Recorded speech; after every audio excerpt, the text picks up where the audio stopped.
BNP ক্ষমতায় যাওয়ার জন্য কিন্তু প্রস্তুত। আমির খসরু, মির্জা ফখরুলরা কে কোন মন্ত্রী হবেন, কাকে কোন পদে দিবেন তাও তারা প্রায় ভেবে ফেলেছে। তাদের অ্যাটিটিউড, আক্রমণের ভাষা, অসৌজন্যতা, অভদ্রতা দেখে আমার কাছে তাই মনে হয়েছে।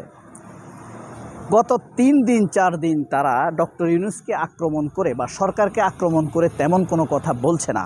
এর দুটি কারণ আছে।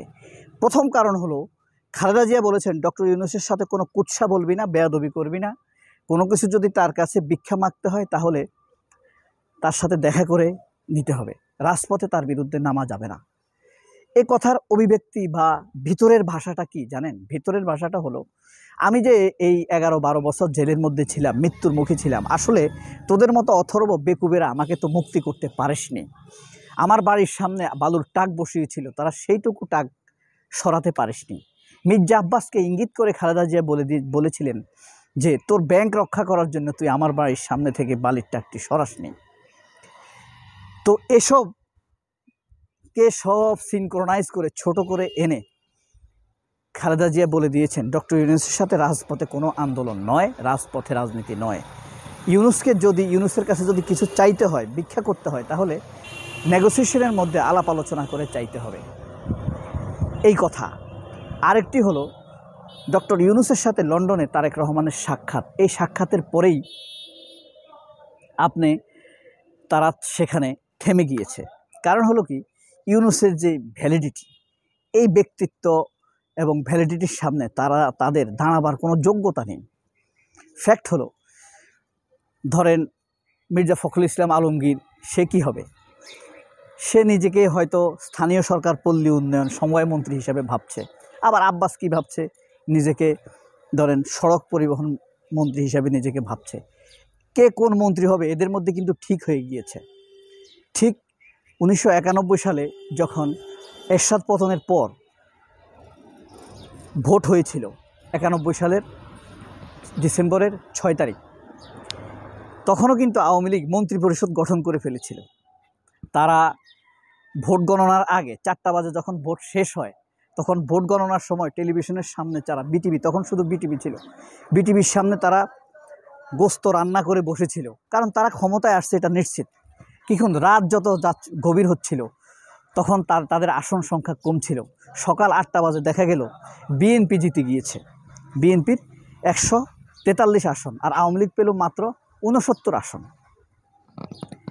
এই হলো অবস্থা।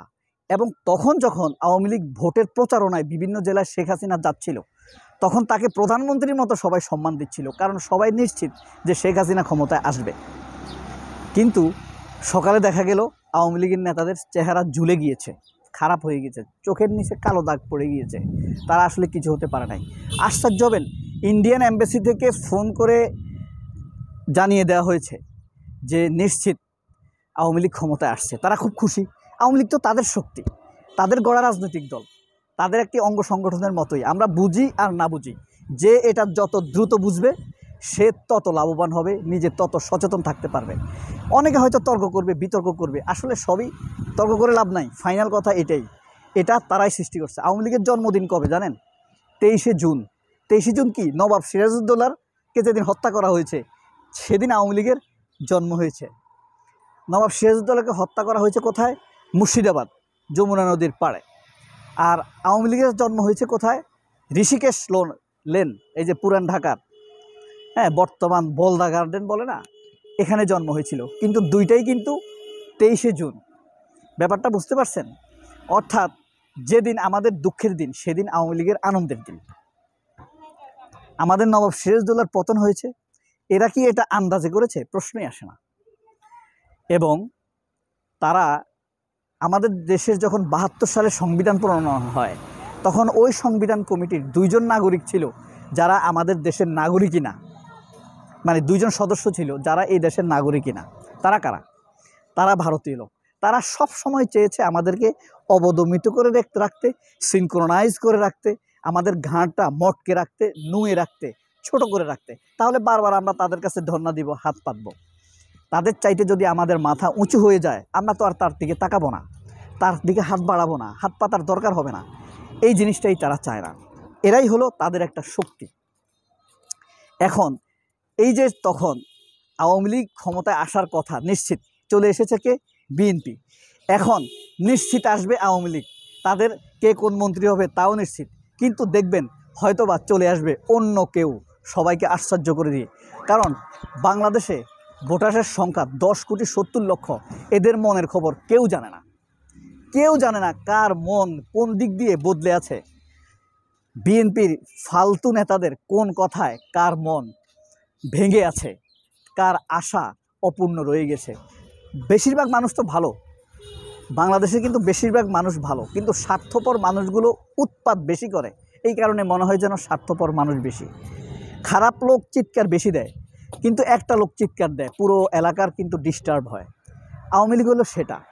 আর বিএনপির মধ্যে যারা খারাপ লোক আছে ভারতপন্থী, তারাও সেই ধরনের। তারা মনে হয় যেন নিশ্চিত ক্ষমতায় আসবে, কিন্তু চলে আসবে কিন্তু অন্য কেউ। এটাই ফাইনাল। কারণ আমি মানুষের সাথে কথা বলেছি, মানুষ নিজে বলেছে ভাই বিএনপির ব্যাচ পরে যাব, অন্য জায়গায় ভোট দিয়ে চলে আসব। কারণ বিএনপি আওয়ামী লীগ দুইটাকে আমরা দেখেছি। সেই অন্য জায়গাটা কি, সেই অন্য দল কোনটা, তারা কারা, তারা কি যোগ্য হয়ে উঠতে পেরেছে দেশ চালাবার জন্য? তাদের কি দক্ষতা আছে, যোগ্যতা আছে? তারা কি বুঝতে পারছে তারাই যে ক্ষমতায় আসছে? বিএনপিকে যে মানুষ চায় না, ভেতর থেকে পরিস্থিতি কিন্তু বদলে গিয়েছে। আমাদের ঘরে অনেক সময় কাঠের দৌড় থাকে, পাট থাকে, চৌকাঠ থাকে, এগুলো ভিতর থেকে ঘুনে খেয়ে ফেলে না? দেখতে উপর থেকে ফিটফাট মনে হয়, ঠিক বিএনপির ভোটের অবস্থা তাই হয়েছে, ভিতর থেকে খেয়ে ফেলেছে। টোকা দিলেই পড়ে যাবে। তা বোঝা যাবে কেবল কোন টোকা দিয়ে, ভোটের টোকা। আপনি ভোটের সময় টোকা মারবেন, দেখবেন যে ভিতরে কিছু নাই, সব শেষ হয়ে গিয়েছে। এখন কথা হলো, যারা আগামীতে ক্ষমতায় আসার প্রভূত সম্ভাবনা রয়েছে, তারা কি নিজেদেরকে যোগ্য করে তুলতে পেরেছে কিনা? মানুষের ভালো মন্দ, সুখ দুঃখের ভাবনার কথা, মানুষের পালস বোঝার যোগ্যতা, দক্ষতা তাদের অর্জিত হয়েছে কিনা, সেই জিনিসের দিকে তাদের নিজেদেরকেই নজর দিতে হবে। কারণ হলো, মানুষ মুখিয়ে আছে একটি চমৎকার পরিবর্তনের জন্য। বুঝতে হবে এই দেশের মানুষ কিন্তু শেখ হাসিনাকে তাড়িয়ে দিয়েছে, যদি পেত তাহলে তছনছ করে দিত, পিষে ফেলতো তাকে। এই ওয়াকারুজ্জামান তাকে পালিয়ে যেতে সহযোগিতা করেছে, এই কারণে সেনাপ্রধানের আমরা নিন্দা জানাই, তার পদত্যাগ চাই। এই ওয়াকার দেশপ্রেম, দেশদ্রোহী, এই ওয়াকার বেইমান, দেশের সাথে বেইমানি করেছে, দেশের মানুষের সাথে বেইমানি করেছে। সে তো খুনির নিয়োগপ্রাপ্ত। সুতরাং হাসিনা পালিয়েছে, মানুষ হাসিনাকেও দেখেছে, অতীতে বিএনপিকেও দেখেছে। এবার মানুষ কি চায়? আপনি কি চান বলুন তো? ভিডিওটি বন্ধ করে দেন, নিজের চোখটা বন্ধ করুন, 1 সেকেন্ড ভাবুন, আপনি কি চান, কাকে চান? আপনি কি নতুন পরিবর্তনের নতুন কোনো স্রোতে প্রত্যাশী? সেই প্রত্যাশায়, সেই পরিবর্তনে আপনি কি নিজে অবদান রাখতে চান? ভেবে দেখুন। সবাই অনেক ভালো থাকবেন। আল্লাহ হাফেজ, আসসালামু আলাইকুম।